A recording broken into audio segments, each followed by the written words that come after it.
Live on the Rec Yard every Wednesday night. Toonche, did it mess up? It felt like the intro was janky. It was done. It was done. It said, "This is as much as I'm doing. I'm cut. Done." Something's telling weird you. going on with that. Guys, it is Wednesday night, 7 p.m. Central Standard Time. We are on the Rec Yard Women's Prison Podcast. I'm Marci Marie. I'm Toonche. Toonche, I feel like our intro wasn't top notch. It wasn't. It really wasn't. I don't feel like it's your fault. Again, I feel like AI and technology has a mind of its own now, and it lets us know when it's done. Well, I wish it would do it nicely. Well, do you say thank you to your Siri or Google Dot or Alexa? Are you kind? No, I usually cuss at them. I Oh, should be well, nice. I say thank you and you're welcome and all that stuff to my AI assistants because the machines will remember me.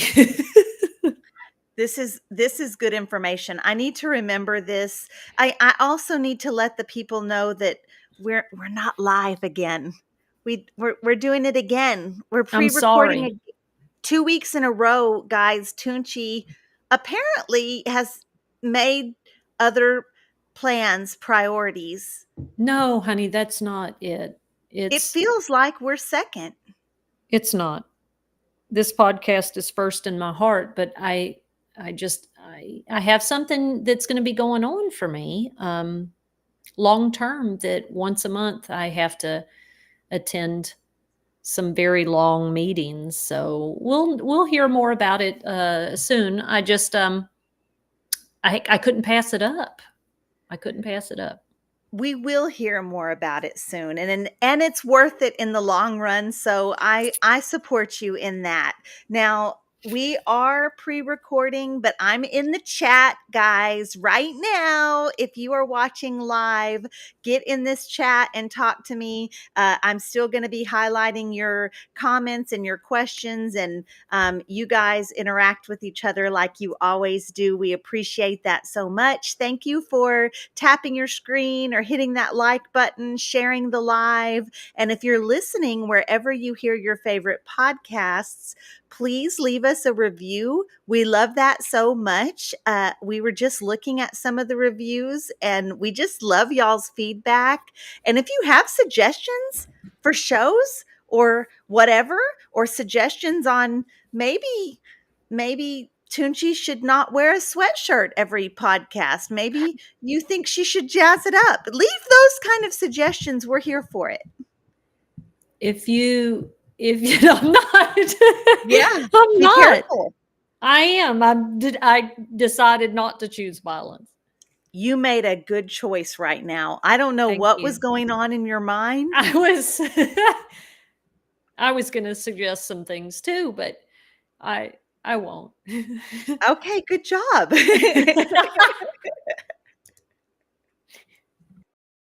Hey, Toonche, let's do a. Do you see what's going on? Why is it doing that? Because you just said I cuss out my technology, my robots, and my AI helpers. And I do appreciate AI. I'm fascinated with it, actually. And in fact, AI put that poster together for me for the Texas After Violence Project, and it was incredible. That was AI generated. I'm going to try it again. Hey, Toonche, let's do a weekly recap. Do you see how it went better when you said? Because I was nice. Because Baby, that's the algorithm, and that's all that stuff listening to us. The algorithm. The algorithm, the conscious algorithm between all of us as conscious creatures. Yes. Yeah. We're all okay. Okay. I feel like I should give my laptop a little bit of love and all of that. Okay. Well, we're so weekly recap. We did have some things happen this week. You did? So I'll go first. Okay. We had so Lioness Justice Impacted Women's Alliance, which is the organization Toonche and I are both a part of. We are aligning with some other organizations and sending greeting cards to every incarcerated youth in the Texas Juvenile Justice Department, which is about 600. And we had a party in Dallas. It was really amazing. It was at this coffee shop that is owned and ran by formerly incarcerated women, which I loved. They were amazing there. It's called Well Grounded Coffee Community in Dallas, Texas on Garland Road. And we had a good turnout, about 15. We wrote 305 cards, Toonch. It's amazing. Yeah, and we have a really good group coming together in Dallas. I'm so excited for that. I know it really is nice to see. I Tooch, thought you were going to show a picture of y'all. no, I Oh, okay. wasn't. No, I thought the screen was going to change so we could see all the faces and cards, but No, the folks will have to go to our social media pages for that. Honestly, it's on both of our pages, on the Lioness social media pages. So make sure y'all are following me and Toonch, because if you ever want to, if you ever want to get hooked in, linked in, that's the way. Make sure you're following us. We're everywhere. We're everywhere. You can't get rid of us. it's Facebook, true. Twitter, Instagram, Threads, uh, uh, TikTok. I don't even know what else. Whatever's YouTube. there. Oh, the clapper. Oh yeah, yes, I am on the Clapper app. Hey, I need to tell y'all. I can plug right insert plug right now. Sure. Self Yeah. promote right now. So Mhm. the Clapper app is a social media platform that you might not have heard of. It's not anything dirty. Some people think it's dirty, Toonch. It's just a social media app that people can play short videos. Now, it's the community guidelines don't get you as harsh over there, so it can be a little more raw, but not crazy raw. And I'm there.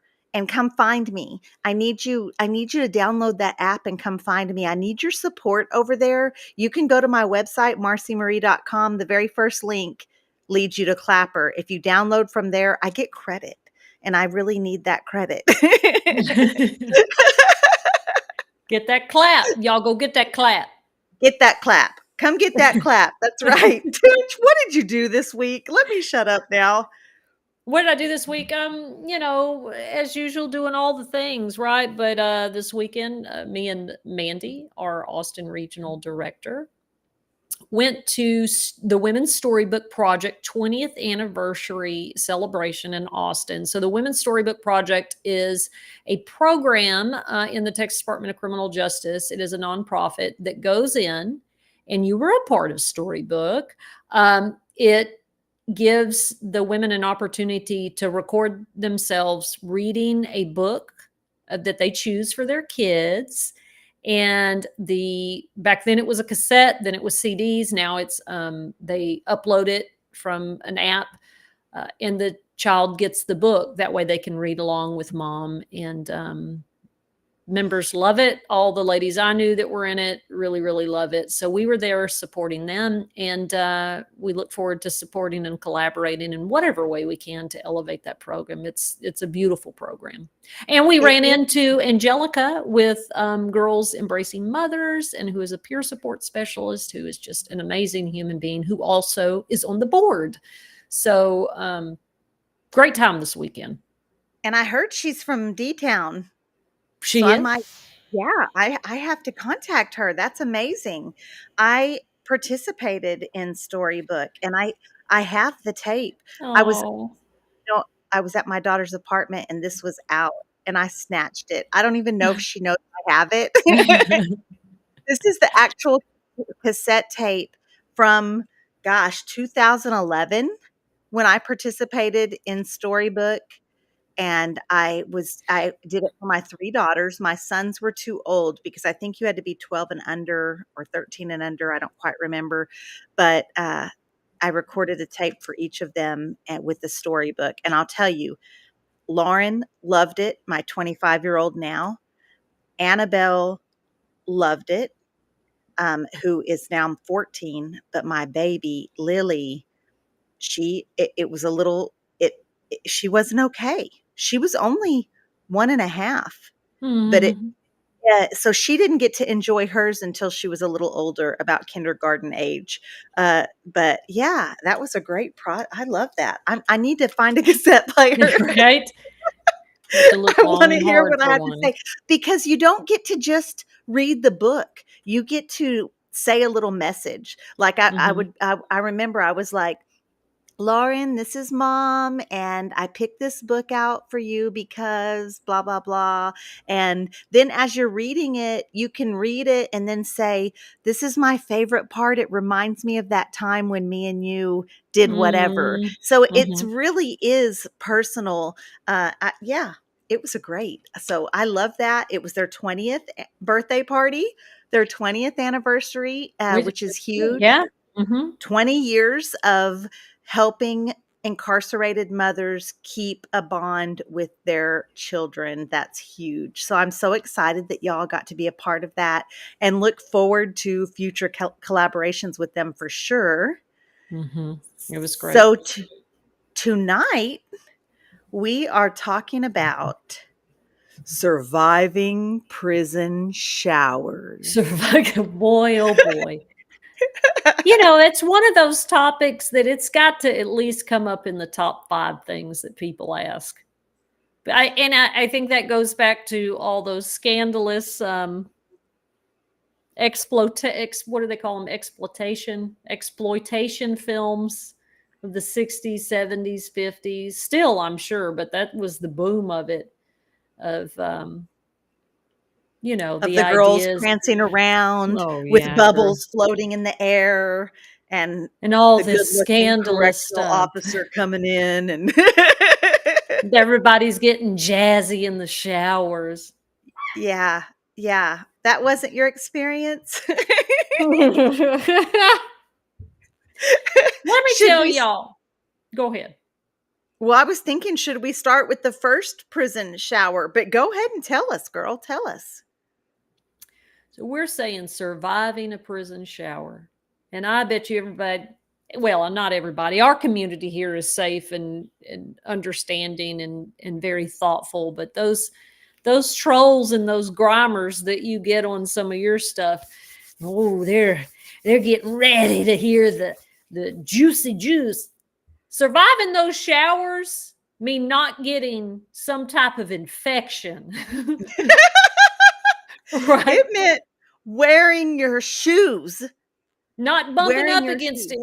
anything. And if there's those little rusted corners and nails of stuff, don't get scratched because you're going to get TB and get lockjaw.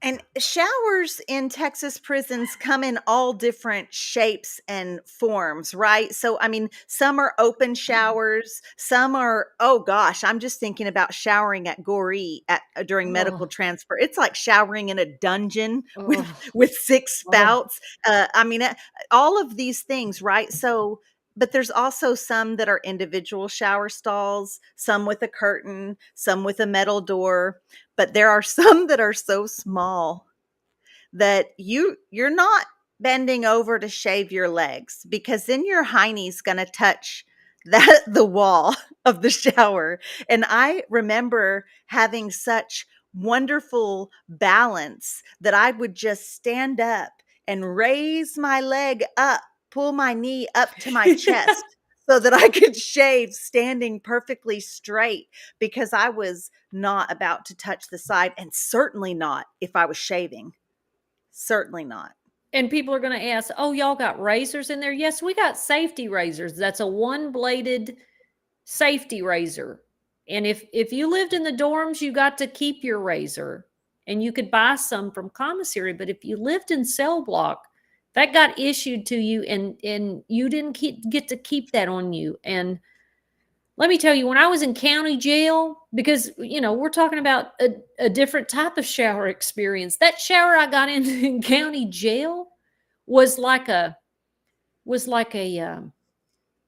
one of those stalls at like a camping ground or at the pool where it's just like this canister Mhm. and a spigot, just spigot, like somebody has stuck a water hose, just a spigot. And you can't move in there. And our water was cold. We didn't have hot water. And it was January, February, freezing, and our heater didn't, it was terrible. I was miserable and sick all the time. So I would only take a shower. I'd force myself to take a shower every couple of days. Most people didn't. It was the water was that cold. Well, And Tunchi, Marcy, that doesn't sound sexy at all.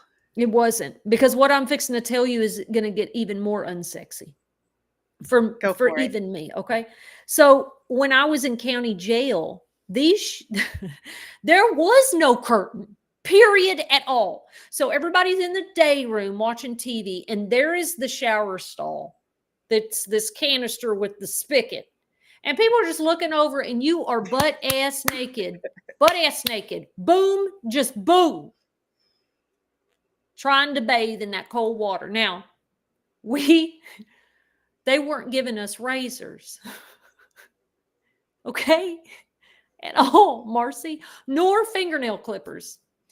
So you want to talk about misery as a woman, getting in a cold shower every couple of days, maybe, with no razor and no fingernail clippers.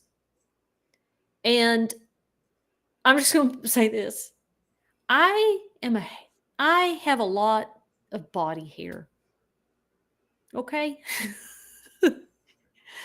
It was not, first of all, not a good time hygiene wise. Okay? Second of all, I want you to imagine having to do that with strangers looking at your body. And it looks like you've got somebody in a headlock with your legs. Okay? Now I'm just being honest. It was horrible. It was Y'all did horrible. not have razors in your county jail? So it wasn't until months that they find, so we had, because a lot of times county jails, if they're overbooked and they're, depending on your county, they'll ship you to another county, right? They ship us all the way up to North Texas, Amarillo, that area up there, all the way from Fort Bend County, all the way up there.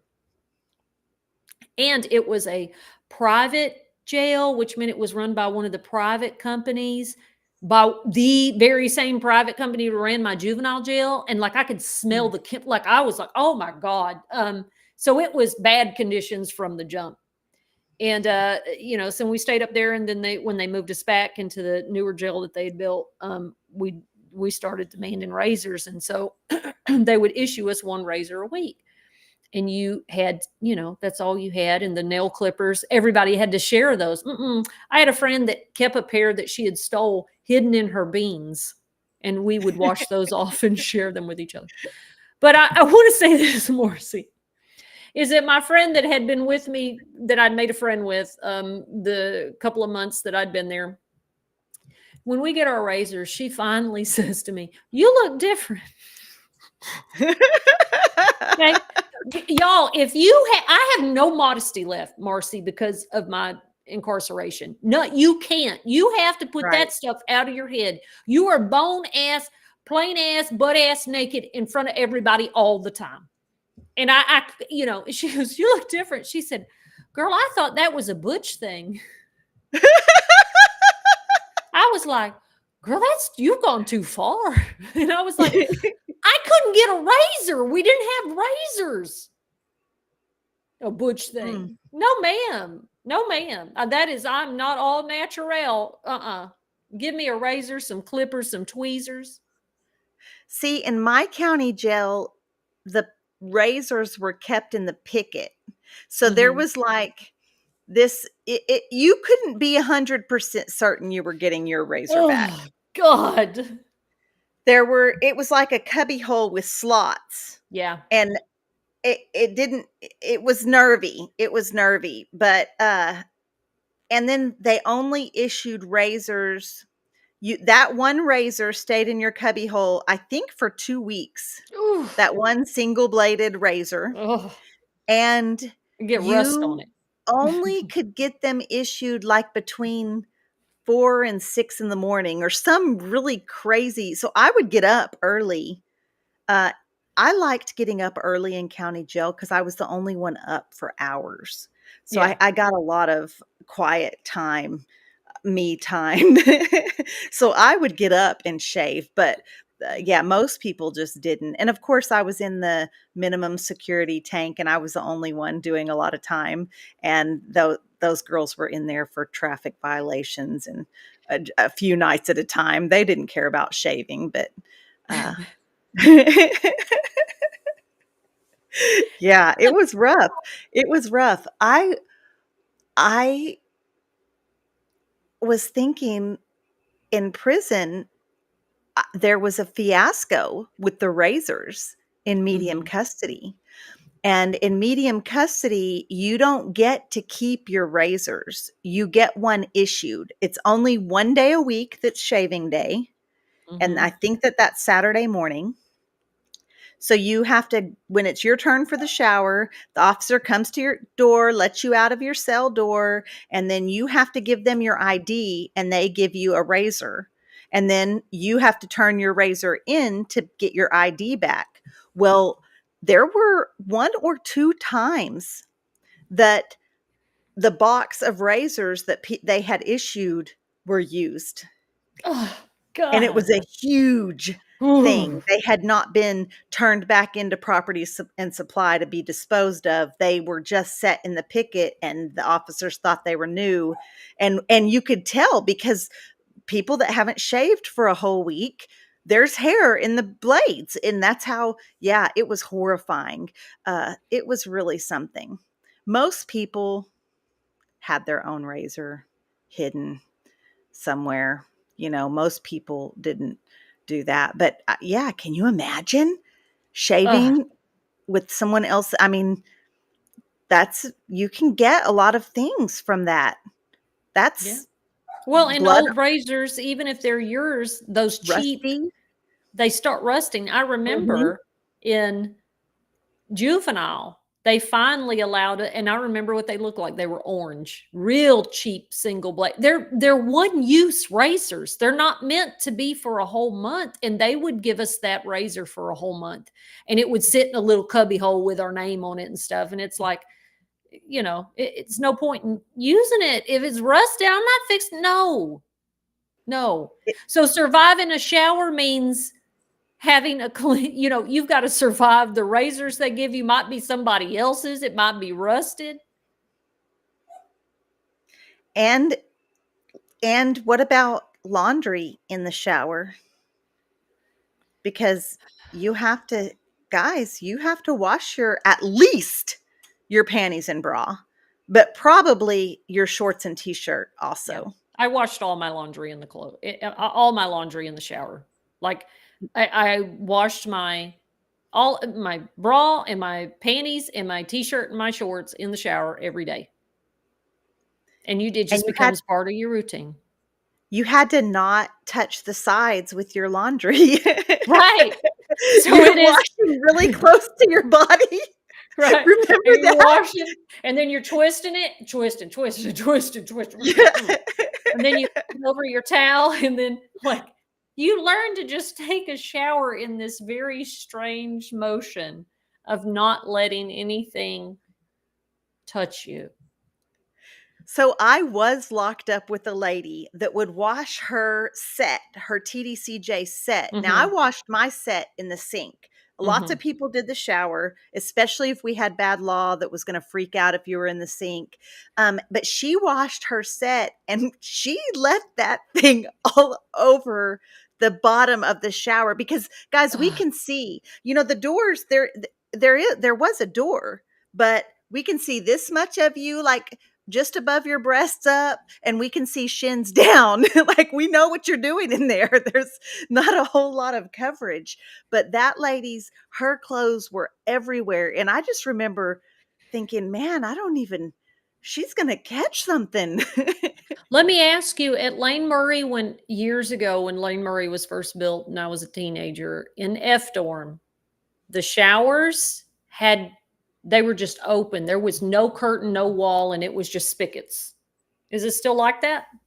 So when I went to Murray in 2011, yes, it was open shower, one big room with just spigots. Um, five. There was one, two, and then one in the middle. Mhm. And then, but there was a curtain there. Okay, but the curtain was low. So when you went upstairs, you could see directly into the whole shower. So Mhm. we had the pervy laws that would Yeah. come up and spend their whole shift sitting or standing on there. I mean, Yeah. just blatantly, openly. They didn't like they don't give a damn kind of standing there and blatantly watching women shower, completely inappropriate. And then we had officers that were going to walk and look and keep going, like pretty professional, but still maybe a little bit. And then we had other officers that would, when they went up the stairs, Mr. Warren, shout out Mr. Warren, not to be mistaken with Lieutenant Warren. I'm talking about old man Mr. Warren.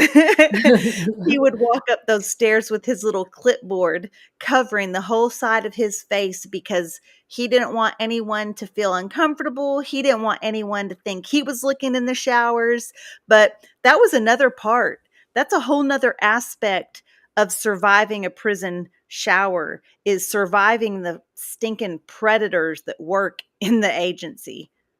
Yeah. You know, at Riverside in 5 dorm, when there's 4 pods, A, B, C, and D, and then the guards sit in the middle, and it's just bars. So you can look across the way and see into D side and C side, right? Well, there was a catwalk. So there's the bottom floor, and then the catwalk is, they're walking across the building, looking down into the cells. Well, the showers were obviously their officer's bathroom was above the showers.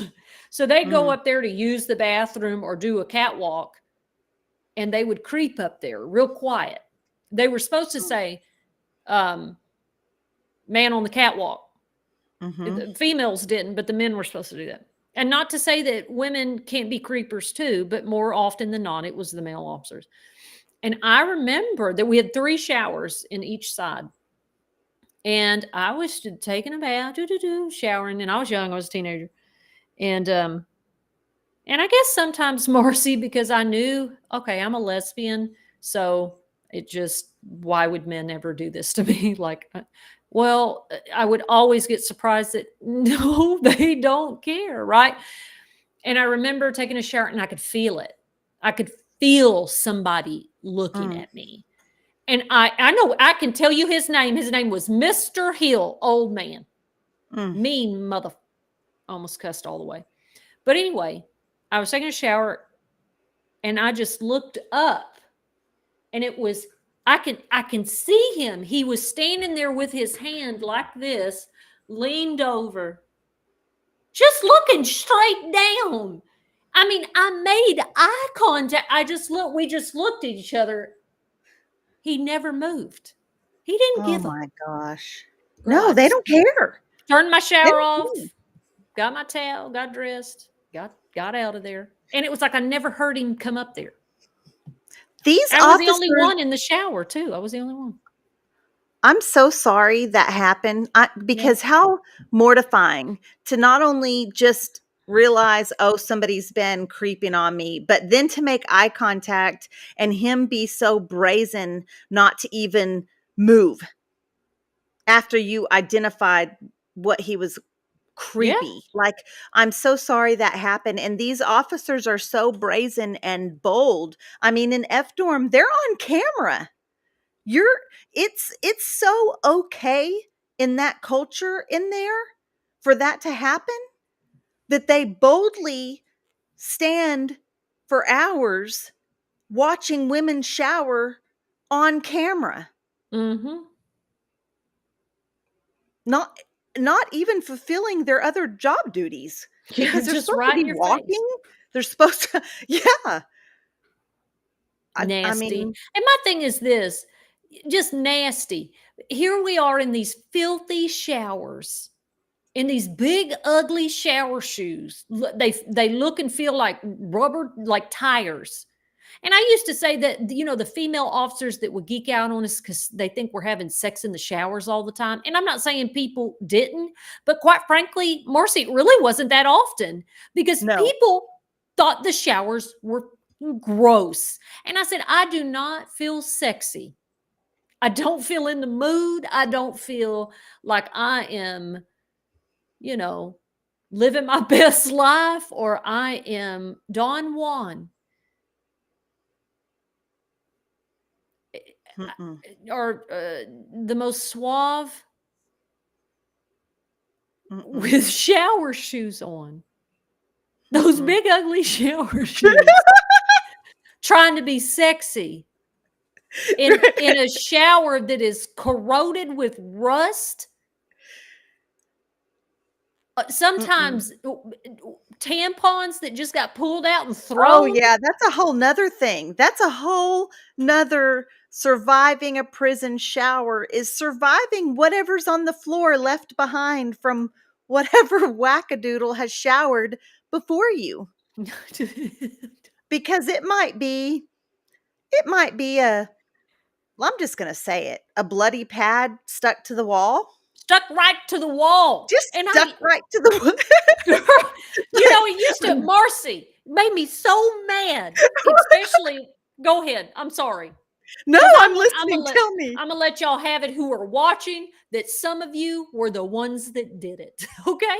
People ask all the time, oh, women must be really clean. And this is Eh. not to disparage women because obviously we elevate women's stories and voices, but you would be shocked that women's facilities were not clean. Like, I don't know how to explain this, what the reasoning is, if they didn't give us the right supplies, if they didn't, which may largely have been that. We didn't get our trash cans emptied. We didn't, but a lot of times There women were would some just, things that was our fault, there was our like fault. They'd take like those pads poop out in the and shower.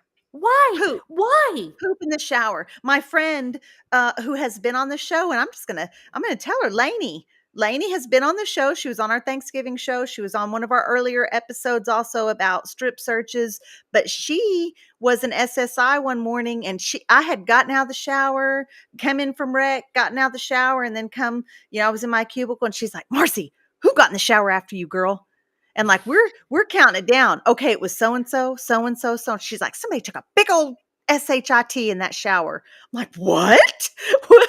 So we're like, okay, it was me. And then because we have a system that you have a towel that you use just to save your shower. And so we had a system like, I'm in the shower and somebody will come up, hey, who's after you? I don't know. Okay, I'm going to go. And they put their shower, there's two little slots, like, I don't know what the word is, but there's two little spots on either side of the shower door. And so this would be like runner up, and this would be then after that one. And the Yeah. towels move. That's how you know who's in line. And again, against the rules. And again, something some staff members would, even though we have learned how to navigate that without causing any problems and with and an understanding that we all knew was the way that we operate, and it eliminated stress and fights over the showers. The staff would just completely freak out. Whose towel is this?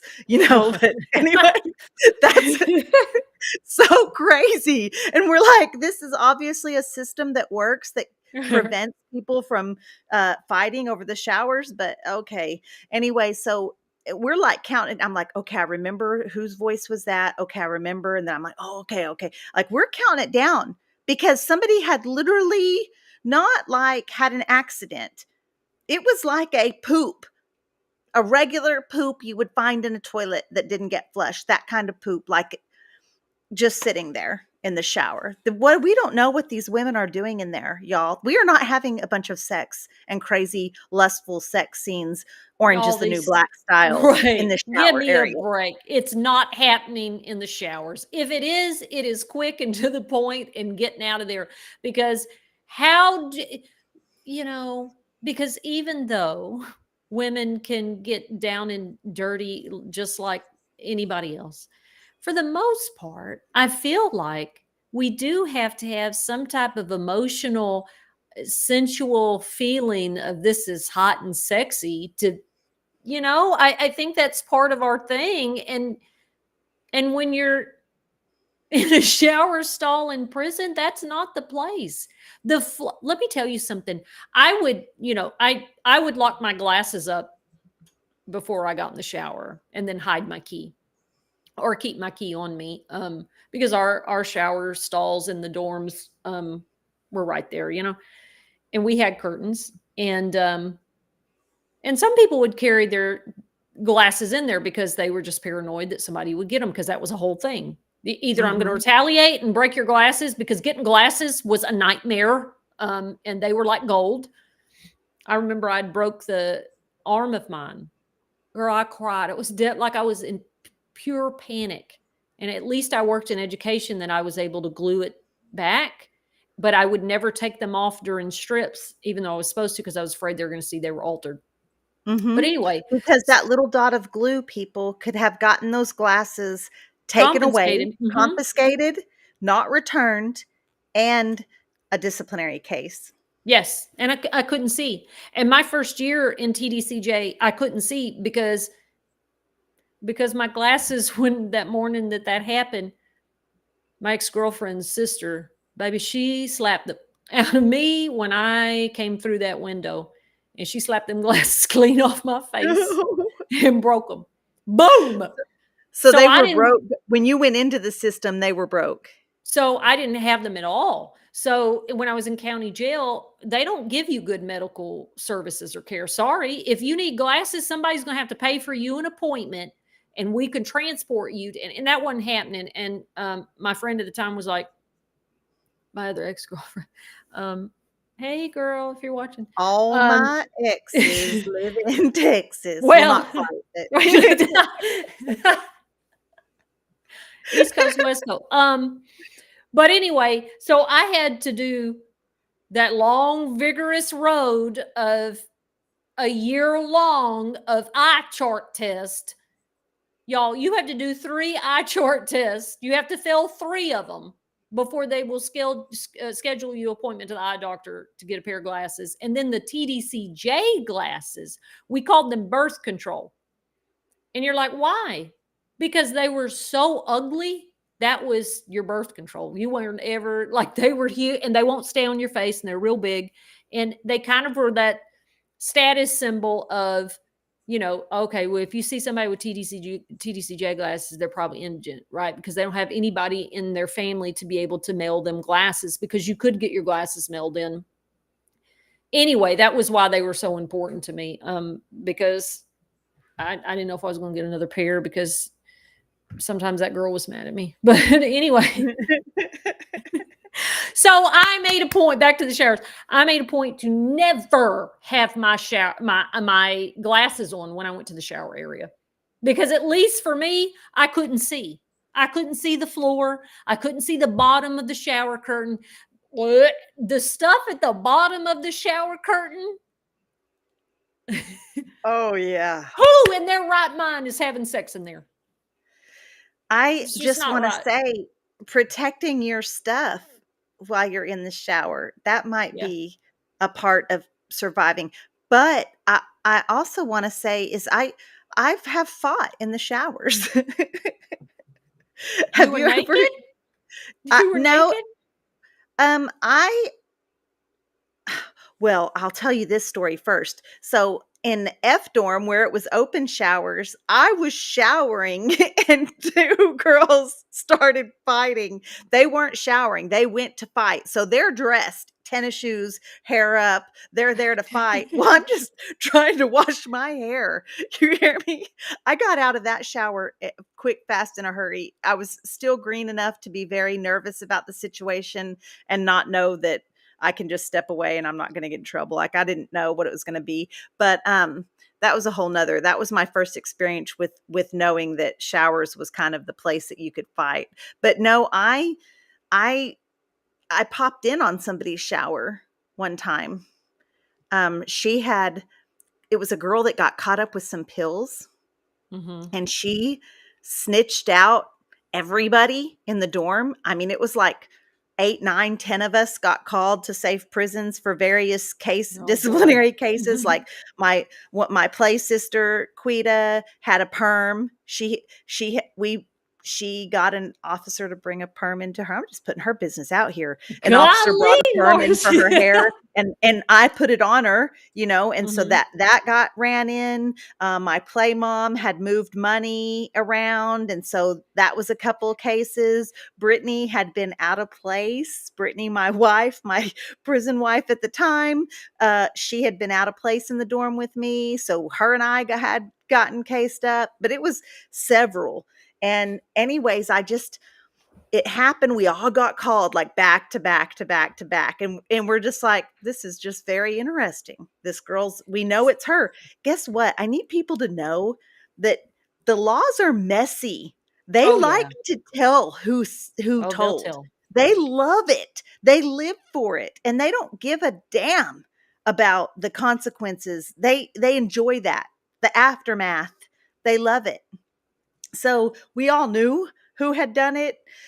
Anyway, it was Thanksgiving morning, and I woke up, and I won't tell the whole story, but Brittany had told me, just don't do anything. I got this.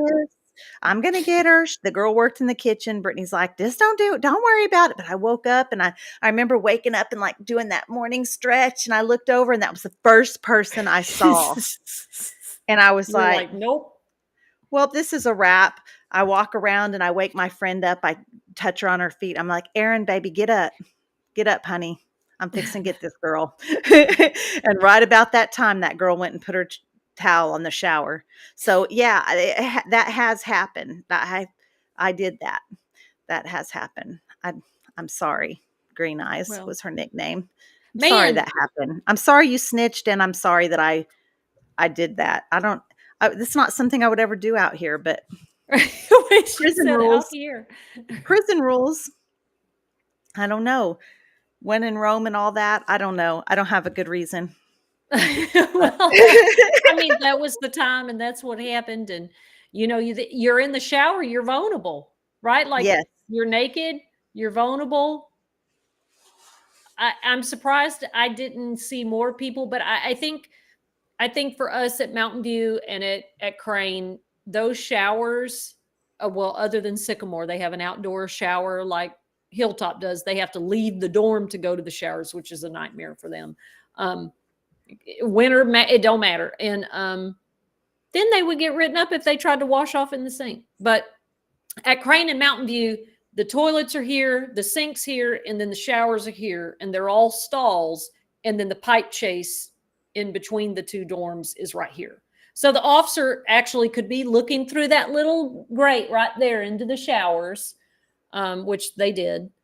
And they were constantly Mm. looking to make sure that nobody was in. Girl, ain't nobody getting in here with each other. It is disgusting in here. Now, I do want And we to, know that you can easily look in and see. it's not a great place to do that at all. So all the fantasy, all the male fantasies that came for this video, I hope we have effectively crushed your spirit and your go learn about Fantasy. women's prison. Right. Like, Yeah. do the right thing. Yeah, it's not. It's I not. this is when I think I've told this on this show before, but I'll say it again. I was on the phone one time with my husband at the time. We were still very much married in the beginning of my time, and he's trying to do a little sexy talk on the phone. And I'm just like, not. into it. I mean, not even a little bit. And he's just like trying to, he's like, well, why aren't you getting into it? And I was like, do you want to know what I'm looking at right now?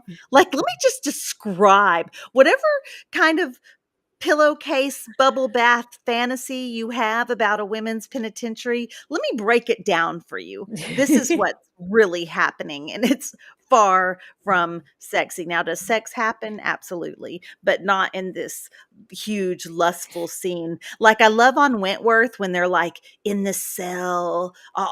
They're not. Nobody looks for the law. I'm like, girl, you didn't check the run to make sure the law's not around before you.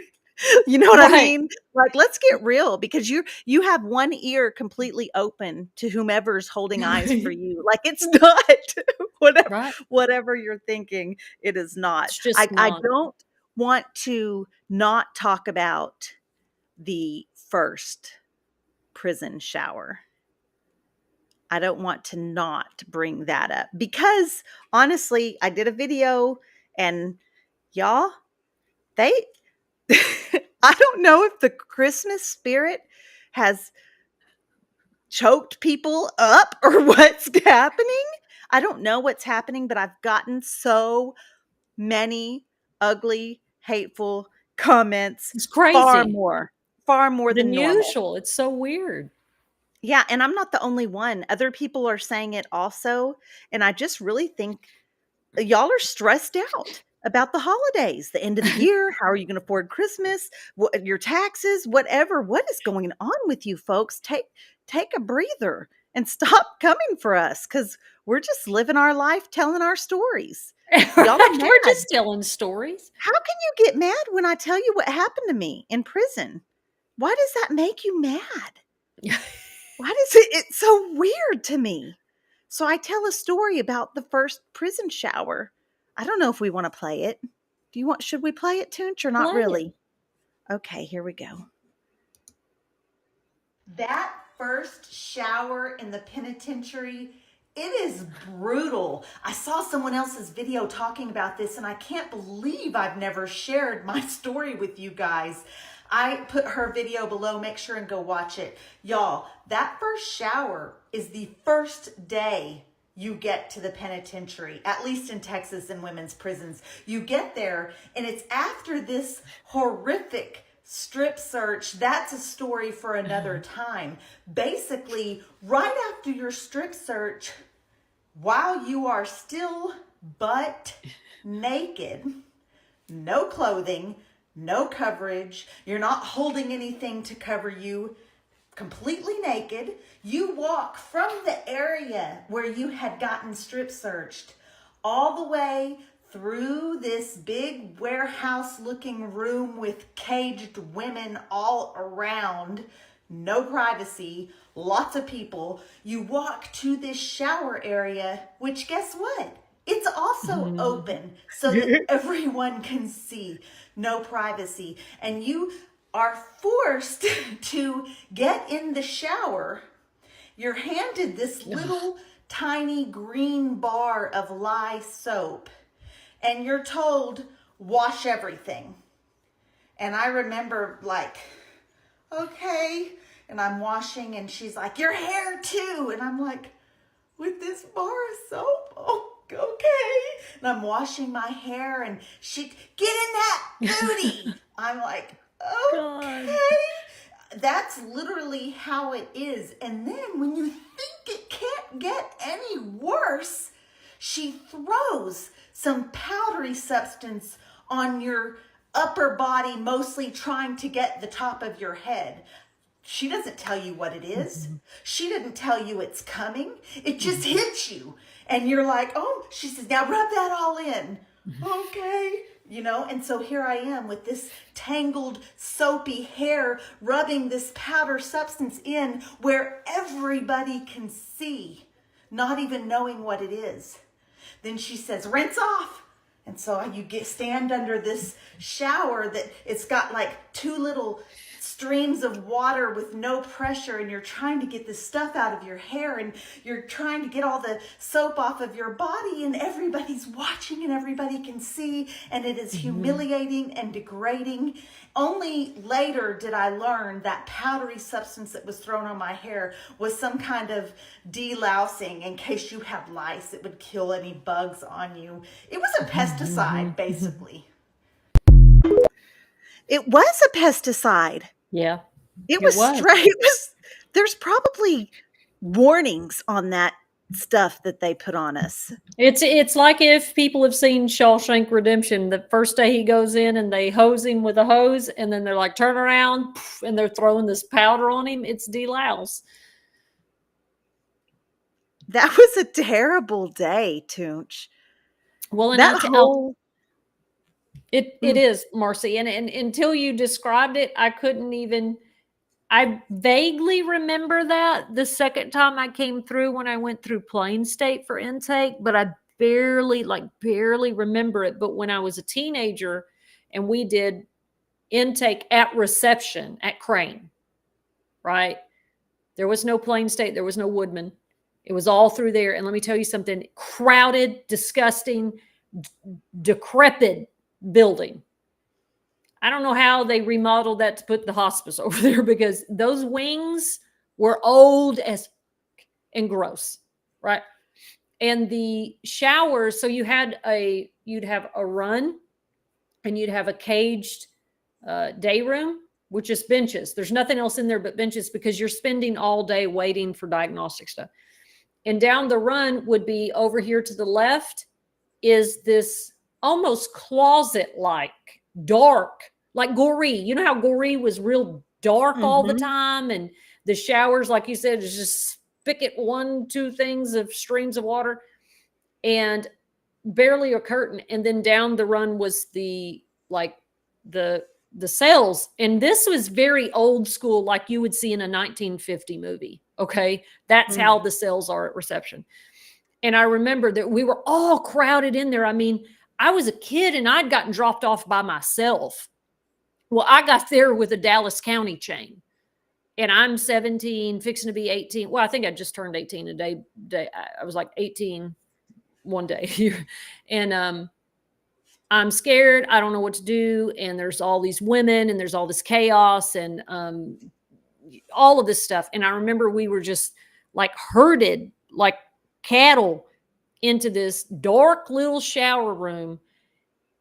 And, I had not been, I had my own trauma in the youth system in a different way, but like we didn't shower in front of each other then, Mhm. not at that facility.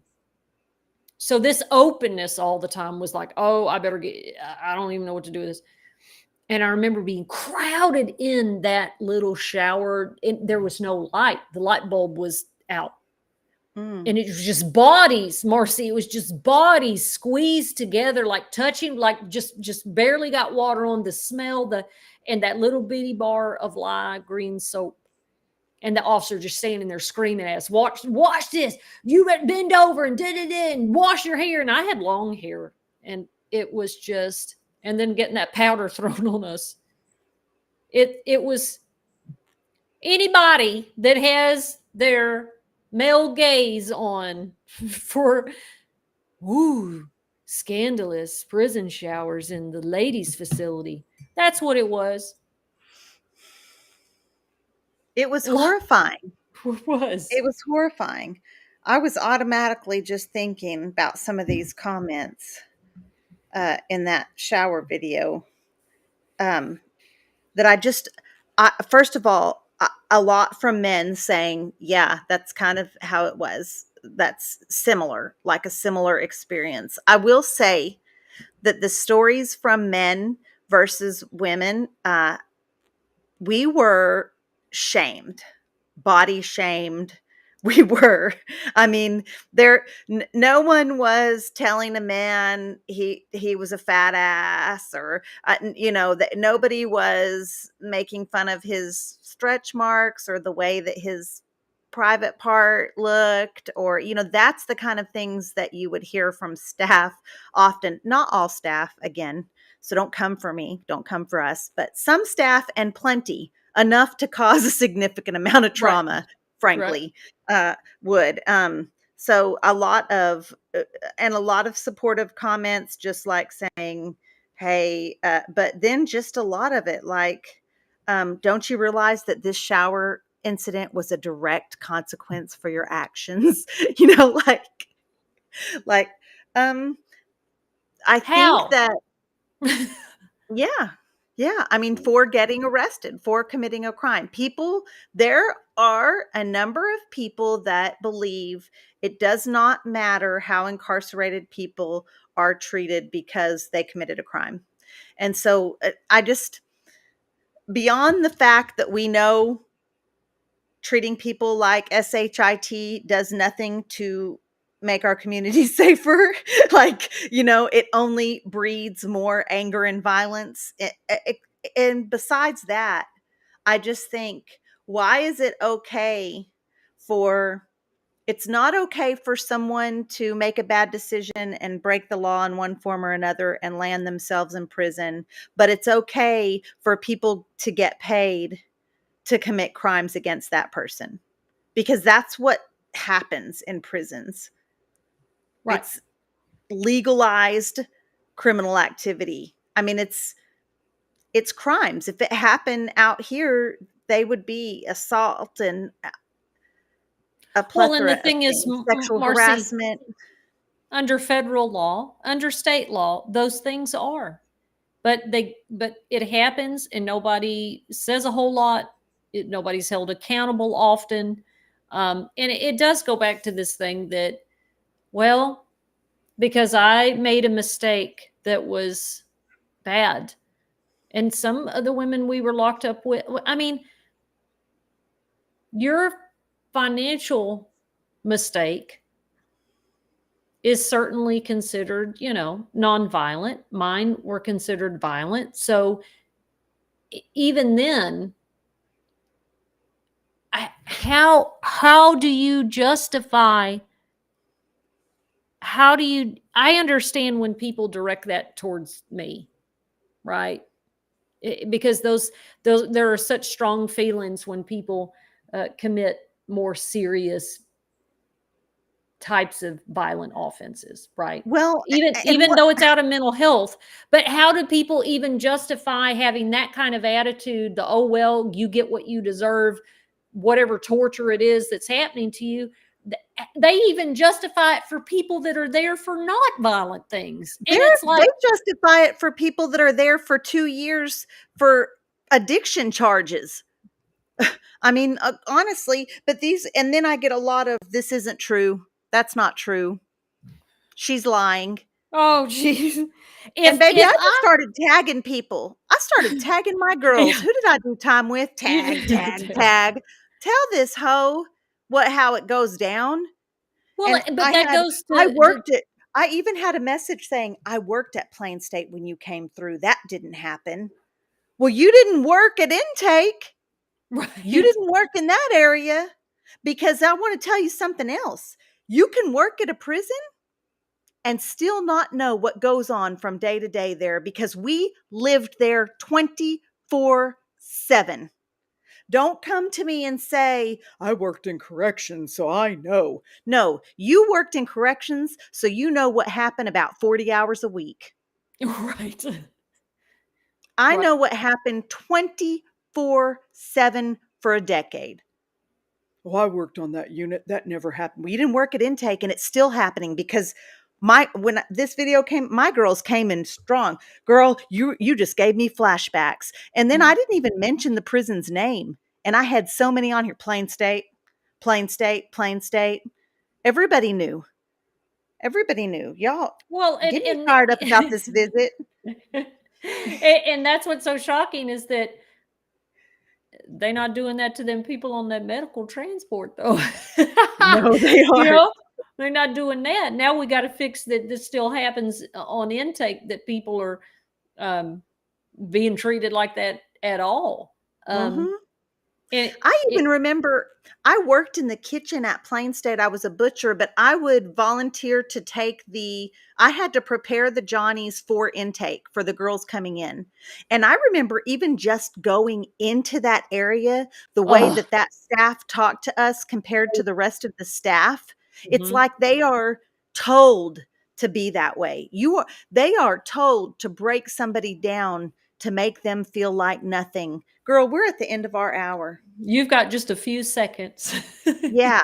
Yeah, I just want to say it is surviving prison showers in a Texas women's penitentiary is absolutely no joke. And you guys make sure like, comment, share. If you're listening to us, leave us a review. We love you. And I'm sorry I left on a tangent. No, we need it.